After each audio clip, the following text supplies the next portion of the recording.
जब पहलगांव की घटना घटी तो पाकिस्तान के सपोर्ट में सारे सारे बोला हमें आतंकी चाहिए रशिया से लड़ने के लिए, सबसे पहले मुसलमान खड़े हो गए कि हम बनेंगे। अमेरिका ने हसीना बनाए थे सिंह ना। जी आ जाइए। नहीं, वही बोल लेंगे भाई। अगर तुम्हें हर बार में जहाँ मुसलमानों को अगर तुम डिबेट में अगर लेके आओगे आतंकी, तुम मुसलमानों को बता दो भाई। मैं ये कहता हूँ कि एक मुसलमान ने अगर इस तरीके के आतंकी घटना करी तो भारत के सभी मुसलमानों ने उनका बहिष्कार करा, लेकिन तुम मेरे समाज को उन आतंकियों की आपके समाज का हो सकता है वो? नहीं होता। तभी तो आप इन्होंने उसके क्या समाज का मानते हैं क्या? इन्होंने क्या कहा? आप समाज का मानते हैं क्या उन्हें? देखिए, मैंने कहा आप समाज का मानते हैं? मैं कहता आपने आप उनको अपने समाज का मानते हैं क्या? पूजा जी, देखिए, आतंकियों का ना कोई धर्म होता है ना कोई मजहब होता है, लेकिन आतंकी मुस्लिम है तो इधर को मेरी तरफ को करके यानी मैं मुस्लिम हूँ तो मैं इनकी नजर में आतंकी हूँ। अरे मैं वो देशभक्त हूँ, मैं देशभक्त हूँ जो इस मुल्क को इस मुल्क के आप ऐसे देशभक्त हैं कि आप लोगों को जासूस कह रहे हैं। आप ऐसे देशभक्त हैं कि आप इनको जासूस बता रहे हैं। यहाँ पे खड़ी पब्लिक को आप जासूस बता रहे हैं। आप भारतीयों को जासूस बता रहे हैं। आप भारतीयों को जासूस बता रहे हैं। को नहीं कहा, लेकिन इन्होंने मेरे मुस्लिम समाज को आतंकी कहा। मगर मैं ये कहना चाहता हूँ कि आप तो आपने ज्योति का नाम इनके साथ जोड़ दिया। आप कैसी बातें कर रहे हैं हसीना सिंह जी? ज्योति से कौन? नहीं, उन आतंकियों का नाम क्या नाजिम को जोड़ ज्योति सकते हैं। नहीं, ज्योति जुड़ी किसके साथ? आतंकियों का नाम नाजिम और को जोड़ ज्योति सकते हैं। जुड़ी किसके साथ? बिल्कुल गलत। नहीं, बिल्कुल गलत है। यानी कि उन आतंकियों की क्या औकात है कि नाजिम का नाम उसके साथ जोड़ दे? ये ऐसा नहीं चलेगा देश के अंदर। कब तक मुसलमानों को एक आतंकियों से सेकंड जोड़ोगे? हसीना सिंह जी, एक सेकंड, थोड़ा आराम से, ना, ये थोड़ा बात अरे बर्दाश्त सुनिए नहीं एक सेकंड। ना, ये बात बर्दाश्त नहीं आतंकी होगी। संगठनों के नाम ना, बताइए, बिल्कुल। उनकी एक बात का जवाब तो दीजिए ना। वो कह रहे हैं कि आतंकी संगठन, हम तो हमेशा ये कहते हैं कि बदनाम किया जा रहा है, बर्बाद किया जा रहा है इस्लाम को। किसने बोला कि ये इस्लाम के अच्छे लोग हैं? हैं क्या वो इस्लाम के अच्छे लोग? इस्लाम के नाम पे कट्टरवाद फैलाने वाले लोग क्या आपके धर्म के लोग हैं क्या? असल में इस्लाम का पालन कर रहे हैं क्या वो? हाँ पूजा जी, देखिए, जो इंसानियत को खतरे में डालता है ना वो मेरे समाज का हो सकता है ना किसी के समाज को। वो नाम लीजिए जरा कि ये आपके समाज के लोग हैं जो समाज से बेदखल होने चाहिए। हाँ, देखिए भाई, आतंकियों का क्या है क्या नहीं मैं नहीं जानता, लेकिन मैं अपने समाज को, जितनी मैं अपने स्पष्टता समाज को के जानता साथ हूं। में आपने मेरे इनको समाज बोला, में डॉक्टर सर APJ सुनिए, अब्दुल कलाम साहब हैं, जितना मीर अब्दुल स्पष्टता के हमीद साथ है, में आपने उस्मान इनका बिन नाम नबी लिया, है। उतनी स्पष्टता के साथ में उनका नाम लेकर भी बोलिए। ये उतनी स्पष्टता के साथ ना बोले तो फिर राहुल तलान को आप कटघरे में खड़ा कीजिएगा और ये पूरी पब्लिक राहुल तलान से सवाल पूछेगी। लेकिन पहले आप गिनवाइए नाम। हाँ, सुन लीजिए। अब देखिए, अब बात यहाँ पे आपके आ रही है कि मैंने अमेरिका को आतंकी क्यों कहा। पहलगांव के सुन अमेरिका को आतंकी क्यों कहा? इस पर जवाब, इस पे तो कोई बात ही नहीं हुई अभी। सुन तो लीजिए भाई। अरे नहीं भाई, क्या भारत में जो 26 हत्याएं हुई थी पहलगांव की घटना, क्या मैं उनको भूल जाऊं? आप बता दीजिए, क्या मैं भूल जाऊं? अगर भूल जाऊं तो बता दीजिए। आप लोग कह दीजिए नाजिम भूल जाइए, अब बताइए भूल जाए। आप यार वो कौन थे भारत में 26/11 करने वाले, पहलगाम की घटना करने वाले कौन थे? हाँ, सुन लीजिए। अब बात आई है। अब बात आई है। अब सुन लीजिए, मैं बता दीजिए। हाँ, सुन लीजिए बताइए ना। बिल्कुल। अरे पहले पहलगांव की घटना का जिक्र कर लीजिए। पहलगांव की घटना में जो पाकिस्तान के आतंकी आए थे वो इंसान की शक्ल में हैवान थे, लेकिन वहीं इंसानियत को बचाने के लिए वहां पे मौजूद मेरे मुसलमान थे। अच्छा, और जिन्होंने उनको इंटेलिजेंस दी कि यहाँ हिंदू हैं और ये यहाँ आके अब बम फोड़ सकते हैं। अरे सरकार के पास है, क्लियर है। आप सरकार है, आप सरकार है, आप सरकार इनको है, क्या तो है, उनको ये फांसी है दीजिए। बिल्कुल, उनको इनको ये फांसी पता ही दीजिए। नहीं है कि क्या करना उनको फांसी है ना। दीजिए। इस देश में सबसे ज्यादा टेररिज्म किसी ने फैलाया तो मुसलमानों ने फैलाया है। 26/11 किसने किया था? लाल किले पे बम फोड़े किसने फोड़े? लाजपत नगर में बम फोड़े, गुवाहाटी में बम फोड़े, और अक्षरधाम में घुसे आतंकी मुसलमान। वो कौन थे? संसद पे हमला करने वाले कौन थे? मुसलमान नहीं थे? कौन थे वो? बताइए। ये खुलकर मुसलमान नहीं सुनिए हाजिर नाजिम जी, मुसलमानों को कह रहे हैं। एक सेकंड। ये नहीं कह सकते ना कि सारे मुसलमान ऐसे हैं राहुल तलान जी। मैं बोल रहा हूँ नहीं, आतंकी थे वो मुसलमान थे। जब मैंने कहा तो आतंकी आपको जो आपत्ति थे हुई। वो जब मुसलमान पूरे थे या मुसलमानों नहीं? को कह रहे ये हैं, बोलते आपने नहीं थे आपत्ति मुसलमान, बताई। वो ये बोले ये हिंदू थे। वो मैंने हिंदू नाम नहीं लिया। बताइए ना कौन थे वो? चलता मैं उनकी बताइए। आइडेंटिटी भाई, पूछ रहा हूँ, वो कौन भाई, थे? मैंने तो एक नाम ले दिया। पूछ रहा हूँ identity। आपने कहा नहीं, सुन लीजिए। आप सईद कौन है? मौलाना मसूद अजहर कौन है? वो बताइए ना। आतंकी ये है, वो आतंकी है, मुसलमान है ना? वो आतंकी है, वो आतंकी है। वो आतंकी है। बात क्या करते हैं उनकी बातें क्या? हाँ, देखिए, उनकी सिर्फ एक ही बात है, इंसानियत को खत्म करना। इंसानियत को, हिंदुओं को। अरे यार, हनूद या पर्टिकुलर वर्ड यूज किया जाता है, यहूद और हनूद। यहूद मतलब यहूदी, हनूद मतलब हिंदू। मैं नहीं जानता, मैं नहीं जानता, मैं नहीं जानता भाई। ये क्योंकि आतंकियों की भाषा को समझने वाला सिर्फ और सिर्फ कौन हो सकता है, मुझे बताने की जरूरत है। देश में ये चाह रहे हैं कि हम भाषा भी ना समझे, वो हमारे यहाँ बम फोड़ जाए, हम भाषा भी ना समझे। कैसे लोग हैं आप? भैया हम भाषा भी लेकिन समझते ये हैं, क्या? मारना भी जानते हैं, नहीं ठोकना ये भी क्या, जानते हैं। लेकिन अगर कोई वहाँ पे हाजी बस्ती नाजिम कोई होता, आतंकी थोड़ी है। बांग्लादेश में तो मैं यही तो मैं हिंदू भाइयों के साथ क्या हो रहा है? मैंने ये बोला कि आतंकी हाजी नाजिम को नहीं बोल सकते। मैंने ये बोला हाजी आतंकी नाजिम है। खान साहब मैंने हिंदू भाइयों पर्टिकुलर के नाम साथ लेके बताया घटनाओं में कि वहां वो जो इन्वॉल्व थे वो मुसलमान थे। मैंने ओसामा बिन लादेन मुसलमान, हाफिज सईद मुसलमान, मौलाना मसूद अजहर मुसलमान, इंडियन एयरलाइन को लेके चले गए वहां काबुल लेके गए वो मुसलमान, सारे के सारे मुसलमान थे ना। मैं घटना का नाम लेके बोल रहा हूँ कि वो मुसलमान थे। अब बताइए, आप बोलिए कि वो मुसलमान नहीं थे। आज के टॉपिक पे आते हैं, पहले आप लोग इधर आ जाइए। कहाँ हाजी नाजिम, जितना दूर क्यों चले जाते हैं? आपके भाई हैं, थोड़ा करीब आ जाइए। यहाँ तो आ जाइए, यहाँ तो आइए। इतना दूर दूर आप चले जाते हैं, थोड़ा पास आ जाइए। देखिए पूजा जी, ये तो सत्य है। आपने तो हाजी नाजिम जी जासूसी और आतंकियों को बराबर मिलाकर खड़ा कर दिया। आपके लिए आतंक भी वही है गुनाह और जासूसी भी वही बड़ा गुनाह है। नहीं, जासूसी भी बड़े गुनाह और आतंकी भी बड़े गुनाह।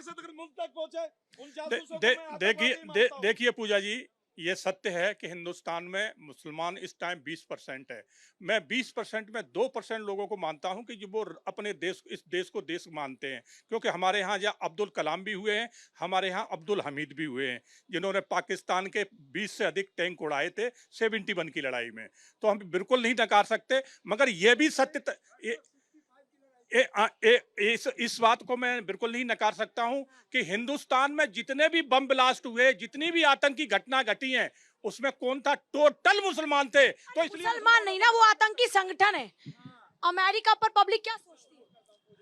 अमेरिका पे कुछ बोलना इसलिए सही नहीं है कि अमेरिका कब क्या कर दे और डोनाल्ड ट्रंप क्या कर दे, क्या बोल दे, ये पता नहीं है। तो कोई भी डोनाल्ड ट्रंप की बातों पे भरोसा है? नहीं, भरोसा नहीं है। हमें मोदी जी पे भरोसा है।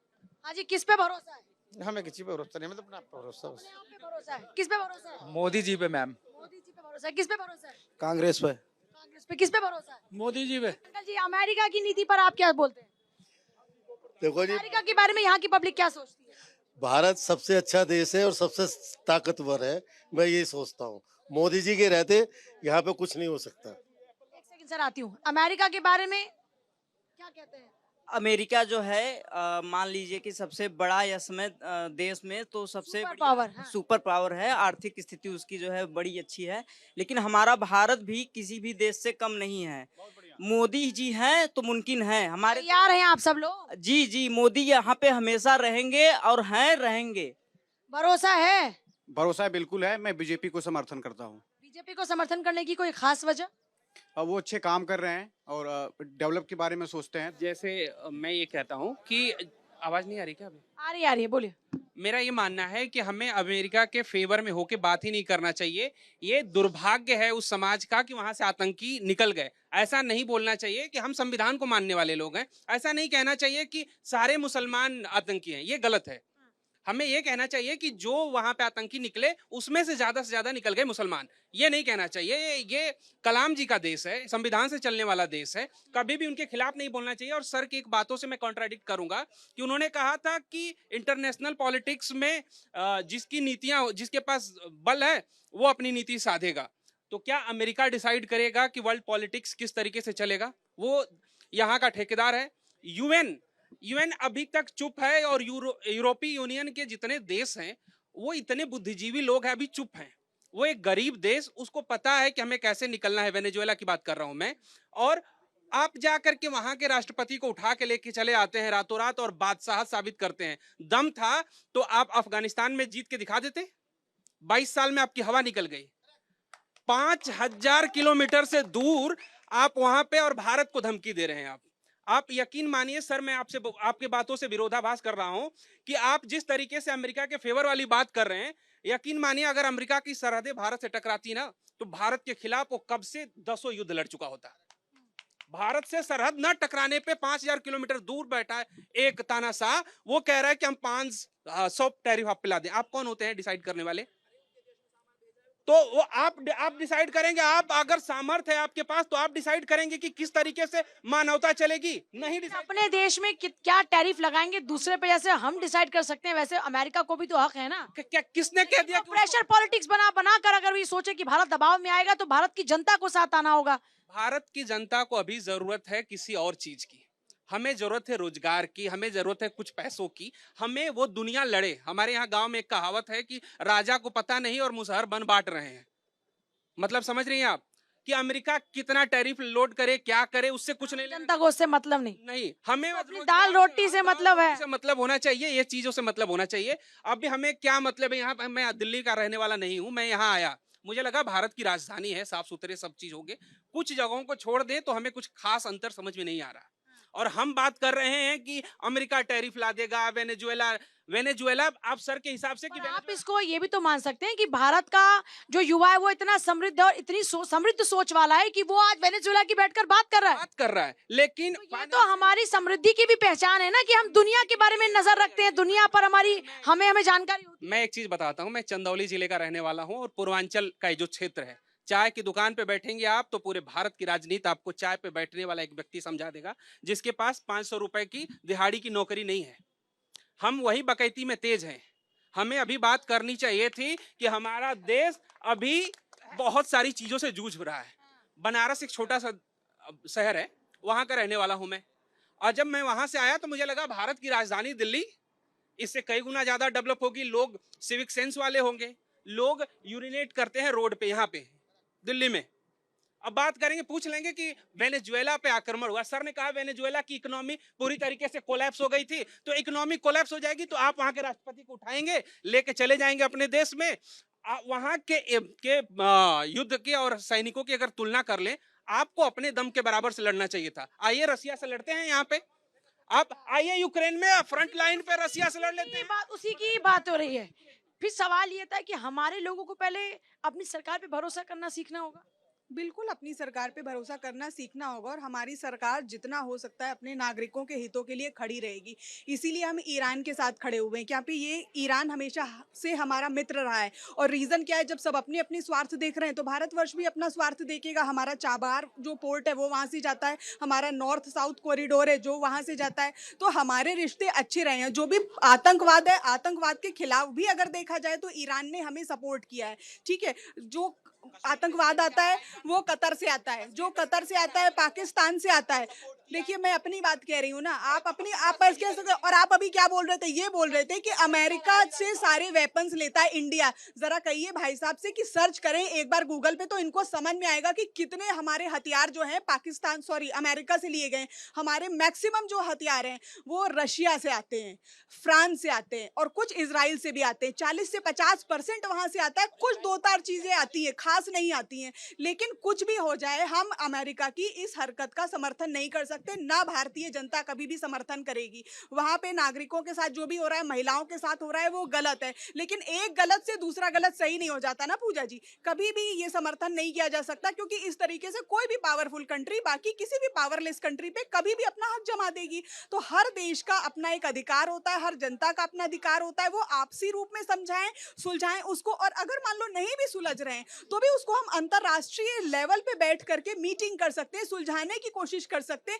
किसी भी राष्ट्राध्यक्ष को इस तरह अपमानजनक तरीके से बंदी बना करके ले जाना, ये अमेरिका अपना कौन सा मतलब डिसेंसी दिखा रहा है। काफी कल्चर्ड और डिसेंट लोग कहे जाते हैं ना, ये कौन सा है कि आप किसी एक राष्ट्राध्यक्ष को इस तरीके से बंदी बना के अपमानित करके ले जाएं। अगर यही भगवान ना करे किसी भी देश के राष्ट्राध्यक्ष के साथ हो, तो उस देश की जनता की भावनाएं जुड़ी होती राष्ट्राध्यक्ष के साथ, कैसा फील करेंगे। तो अमेरिका का जो कदम है वो बिल्कुल ही निंदनीय, मैं उसका समर्थन नहीं करती। और भारत ईरान के साथ है, ईरान के साथ रहेगा, है ना। वेनेजुएला पे थी नहीं, हमारा वेनेजुएला से लेना देना क्या है। मादुरो क्या कर रहा था, हम क्यों, हमारी भावनाएं क्यों आहत हो रही हैं। ले गया है ना, कि ले गया मैं बोल रहा हूं, इस देश में सबको करना है, अमेरिका सबको जाना है, लेकिन अमेरिका की निंदा भी करनी है सबको। भाई ये डुअल वो मत रखिए, अपना बिल्कुल क्लियर कट रहिए कि अमेरिका ठीक है तो ठीक है।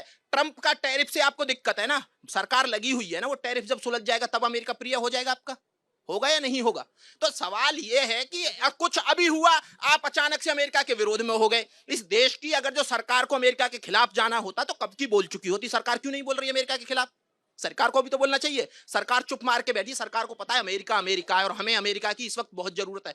$100 बिलियन का व्यापार था हमारा अमेरिका के साथ, और वो व्यापार अगर जो टैरिफ सुलझ जाता है तो 100 बिलियन हो जाएगा, हो सकता है 150 बिलियन हो जाए।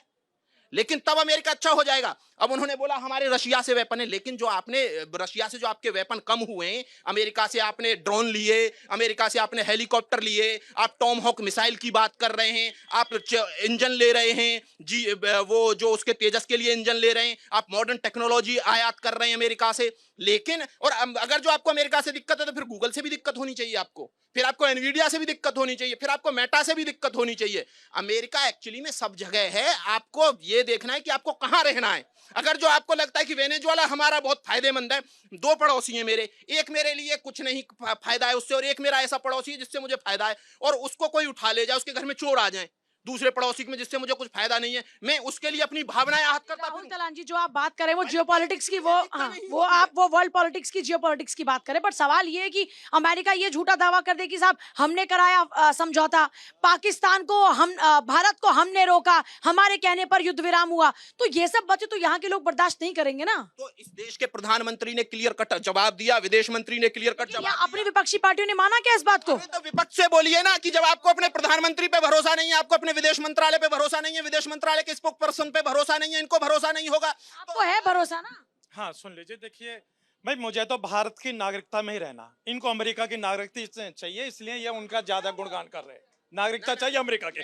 और सुन लीजिए, अमेरिका की कोई हैसियत नहीं है। अगर मेरे देश की सरकार देश में रहूंगा, इस देश के लिए मरूंगा, इस देश के लिए जीऊंगा, अमेरिका जाऊंगा तो बस घूमने के लिए, बसने के लिए मुझे अमेरिका नहीं जाना है। हाँ सुन लीजिए भाई, मैंने कहा कि मुझे अपने भारत में ही रहना, भारत से ज्यादा मेरा कोई भी मुल्क अजीज नहीं है। I love my India. और देखिए अमेरिका की क्या बिसात है, मैं अपने भारत सरकार से कहूंगा जो मेरे नौजवान अमेरिका को टॉप लेवल पे लेकर गए, उनको सबको भारत में बुला लिया जाए, क्योंकि मेरे भारत से ज्यादा तरक्की पूरी दुनिया में कोई देश तरक्की नहीं कर सकता। जितने भी वहां पे साइंटिस्ट हैं ज्यादातर मेरे भारतीय हैं। जो अमेरिका को कौन आगे लेकर जा रहा है, ये मेरे भारतीय नौजवान, जिनको भारत में विकल्प नहीं मिला, अमेरिका में उन्होंने खोजा, तो अमेरिका में जाके उन्होंने अमेरिका को आगे पहुंचा। ये ना ये पढ़ लिख के नहीं आते, इनको पता नहीं है। अच्छा बताइए, मुझे टॉप अमेरिका की 5 कंपनीज, नहीं चाहिए। टॉप 5 तो कंपनीज भारत की इंडियन नागरिकता सीईओज नहीं छोड़ है ना, $1 ट्रिलियन कंपनीज के सीईओज इंडियन है ना, वो रेमिटेंस भेजते हैं यहाँ। जो इंजीनियर आईटी के वहां हैं वो रेमिटेंस भेजते हैं, वो भारत की इनकम नहीं है ना, इनकम नहीं है। यहाँ भारत में रह के कितना कमाएंगे? एक आईटी इंजीनियर को कितना मिलता है? कितना मिलता है? अमेरिका में एक आईटी इंजीनियर को कितना पैसा मिलता है? भारत सबसे रिच कम्युनिटी है अमेरिका में। इंडियन जो हिंदू हैं सबसे रिच कम्युनिटी है अमेरिका में, और वो यहाँ पैसा भेजते हैं, रेमिटेंस बोलते हैं उसको, और वो डॉलर में आता है, और जब डॉलर में आता है तो आपकी इकोनॉमी ऐसे आगे बढ़ती है। ये इकोनॉमी की बात है, ये इनको समझ में आएगी नहीं, पढ़ लिख के आते नहीं, इनको पता ही नहीं इकोनॉमी चीज क्या होती है। इनको बस ये कुरान पढ़ लिए और उसी के हाफिज हैं, और ये लगातार हाजी भी हैं, तो उसी पे बात करते रहते हैं। पढ़ लिख के आएंगे तो चीजें समझ में आएंगी। इनको कुरान पढ़ने का अधिकार है, जैसे आपको गीता पढ़ने का अधिकार है, तो ये कुरान पढ़े या क्या पढ़े, हम इस पर टिप्पणी तो नहीं कर सकते ना राहुल जी। वो भारत की विदेश नीति पे ऐसी बात कर रहे हैं कि जो है ही नहीं, वो नहीं की जानी चाहिए। देखिए इस देश में रेमिटेंस आ रहा है ना, अगर जो आ रहा है तो इस देश को फायदा हो रहा है। हमारा सऊदी अरब से भी रेमिटेंस आता है, हम सऊदी अरब की बहुत बड़ाई करते हैं, क्योंकि हमारे लोग वहां कई लाख लोग काम करते हैं और पैसे भेजते हैं इस देश के लिए, और उससे इस देश की इकोनॉमी, जब इकोनॉमी कैसे मजबूत होती है? जब आपके पास खर्च करने के लिए पैसा है, खर्च करने के लिए पैसा है तो आप मार्केट में पैसा भेजते हैं, उससे लिक्विडिटी बढ़ती है, मार्केट में लिक्विडिटी बढ़ेगी, मार्केट में तो हर कोई पैसा कमा रहा है उससे, और वो जो पैसा घूम रहा है ना, वो भारत को मजबूत करता है। वो अमेरिका का भी पैसा मजबूत करता है, सऊदी अरब का भी पैसा मजबूत करता है। यहाँ भारत में जो कमा रहे हैं, जो खर्चा कर रहे हैं, हर एक भारतीय का पैसा मजबूत करता है भारत को। अगर जो आपको कहीं से भी पैसा आ रहा है तो उस देश के लिए आपको अच्छा सोचना चाहिए।